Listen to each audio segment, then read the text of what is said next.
Thank you for tuning in to the best parenting show on the internet, Post Daily Dose. It's the Post. It's the Post. It's the Post. The Post Daily Dose. It's the Post. It's the Post. It's the Post. The Post Daily Dose. It's the Post. It's the Post. Hey there, Facebook family. This is Kristi, Saul, the co-founder of the Post+Institute, coming at you live straight out of church.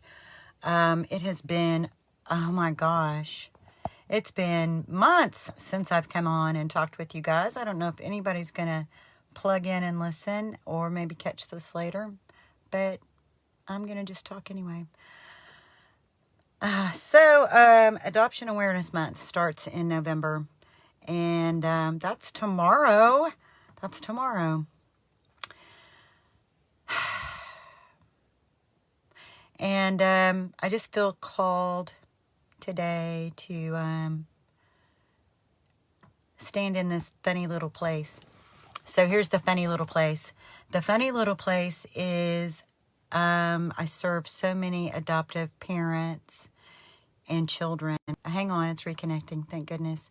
And I also know many adult adoptees, and there is this huge disconnect that I feel like I have maybe the ability to create some connection.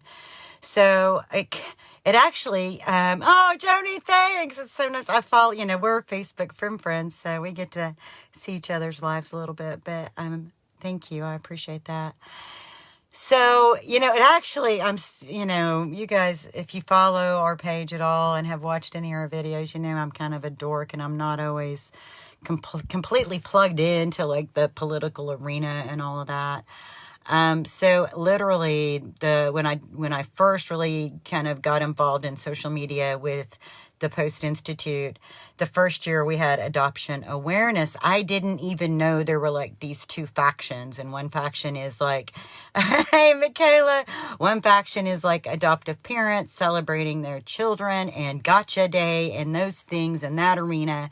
And then there's the other arena that is like, wait, do you not see how oftentimes adoption is taking place under coercion and in situations that adoption could be prevented, and where children could literally stay with their first parents, birth parents. And so there's that aspect of adoption awareness.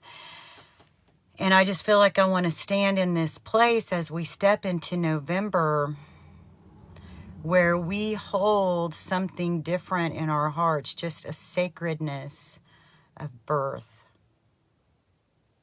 A sacredness of birth. I don't want to be standing in a place of arguing for or against adoption, but just to have a sacred place of honoring birth and to take to heart the seriousness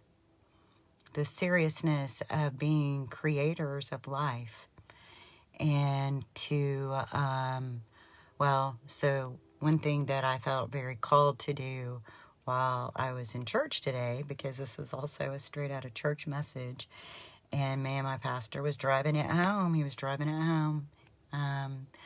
But the 3 pillars of prayer, oh shoot. I should have had my notebook down. Somebody can probably answer this for me because it's not coming to me. But prayer and fasting, so many things, so much enlightenment, so much surrender, so much leaning into a higher power, stepping out of our flesh and connecting in the spiritual realm. These things come out of fasting and prayer. And I feel like, for me, that's something I'm feeling really called to do during the month of November in relationship specifically to adoption awareness. First of all, I know that the numbers haven't changed much. There's millions of children who were born who have a group living situation with very few caregivers for their raising in orphanages. And I know that there are millions of children who are not being raised by their first parents or by any permanent parents, but in foster care systems that mean that they often move from home to home, or they're placed with a family where there are already tremendous issues in those families, and then they bring a child who has pains and wounds from abuse, neglect, and loss. And so it's just a very difficult setting. So I just feel like we need to lean into the seriousness of this. Lean into the seriousness of it, and lean into whatever your higher, if you're a prayerful person, lean in with prayer. If you're a meditator, to just, let these things meditate on our hearts, to take us back to a time of being creators of life, and the womb being a sacred place. And so this message isn't about trying to dictate whether or not someone keeps their child or doesn't keep their child, whether or not they opt for adoption or not opt for adoption. That's not what I'm here to be speaking about. What I'm just here to speak about is the sacredness of creation of life and the sacredness of the womb, and for us to lean in intentionally lean into a desire for that to happen, because life is precious. Life is precious, and a lot of what we experience in our world is the result of generations upon generations upon generations of wounds. And so this is just a time to lean in and pray for deep healing for us globally, and so that we can find space in our hearts to love better, to love more purely, more authentically, to remember the sacred blessing of creation, and to just hold in the hearts first mothers, adoptees, adopted children, adoptive parents, that the trilogy is it just needs the hand of something divine. And so that's it. That's what I have.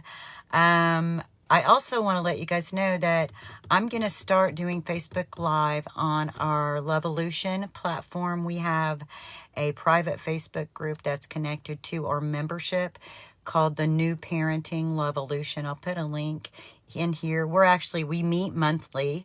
I do a monthly Zoom. I'm going to be doing that today at 2:30. So the last Sunday of every month, we just get together and chat it up about whatever. But I'm going to start doing Facebook Lives on that Facebook page. You'll hear from me sometimes if I just feel pressed like I did today. And I do know that I've got some thoughts that I want to break down in smaller bites with regards to just to adoption, a conscious mind about adoption and children and birth during the month of November in particular. So you'll be hearing from me probably on Sundays. So, and if you guys have any thoughts that you have percolating on this topic, let's talk about it in a different way. Let's kind of flip the script, and let's be inclusive, because love is a beautiful thing. It's a beautiful thing, and it's truly healing. And so instead of standing on one side or another side, let's see if we can find a place to stand together, just for the sacredness of being. So much love to you guys. I can't wait to see what your comments are, and I'll see y'all next Sunday.